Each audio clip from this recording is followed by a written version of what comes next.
Gibadde Miranga nakwazirana ku kyalo Samba Kisaka mu Lukago Mayanja mugomboleka kuti kyotera mu kuziika omuwala Willy Namuli Kirabo ow'emyaka 20 ngo abadde asoma siniya okutandika ku ssomero lya gavumenti era St. Mary's SSC Esanje Kigayiwa nti omulala Namuli yabula ku Lukuna akawungeezi bwe yava ku ssomero n'asalawo okulinnya emmotoka eya buyonjo agende wa mukulu Nakigudde Daisy abeera ekijjabwe Masaka yali amuyise okubeerako ssente z'amuwa okuleeta sifula ebisale by'essomero.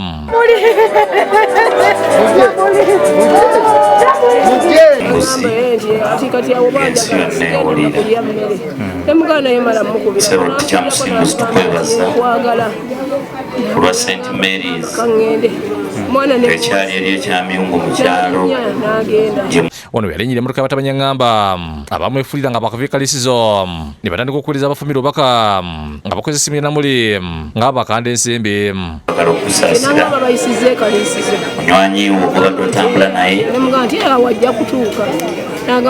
yavudde mu bulamu bw'ensi eno naye mwana ngatatuuka nangamba Daisy nzija konze kale kankulinda agenda naye nga misikalisizo bagamba nzija tebaddamu kumuwuliza awo bonna bali mu kusinika misi basaba ssente nga tebamukkiriza bali kuwukira. Ebirino byatuuka basala okugenda ku poliisi Masaka niyebanja ekakuuto okugulawo omusango. Twagenda ku poliisi Masaka ne batugamba tulina kuripootinga omwana gy'ava naye nkubira maama n'agendayo ku poliisi n'alipootinga ne batuweereza lifalensi nenjitwala Masaka ku poliisi. Ye mukulu Daisy Nakigudde abagedde engeri yasemba okuwuliza ku muntu we nekyaddirira kufuna mawulire nti yattiddwa.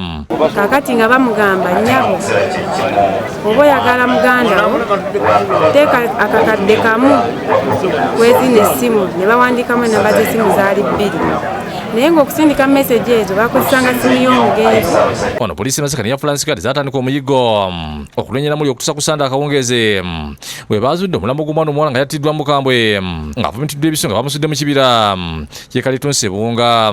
Abadde atambula ng'alina ebisolo by'alunda okuzuula mayiti eyo okulaba ng'omwana ye waffe Winnie gwe basse Tukwanaganya amasimu kuba essimu ezikozesebwa tusuubira nti zibeera registered. Tusaba ebitongole ebyokwerinda tusuubira nti abantu abo basobola okukwatibwa. Yakulya essobi ya St. Mary's Sanje era omumyuka wa Pooki n'asooka Joseph Mukasa Sserwanja akungubagidde omuyizi waabwe ng'amwogedde ng'abadde omwetuwaze. okukakasa nga okunoonyereza kugguka kubanga ennaku zino lipoota zigaana okufuluma muntu n'agenda bw'ato ng'oba oluusi ekituufu weekiri Tali butebenkevu omwana okulinnya emmotoka ng'agenda Masaka ate netuddamu okufuna amawulire nti afudde. Omukozi wa poliisi Masaka Twakisi ayogedde ku ttemu lino n'ategeeza nga poliisi bitandise okunoonyereza abatemu nga waliwo n'abakwatiddwa okuyambako mu kunoonyereza. Omuntu omu oyo atuyambeko mu kunoonyereza kubanga essimu ze ze zibadde zisaba ssente zino. Muli wa John Bosco yakusakidde ggulo ku Lwabukedde TV.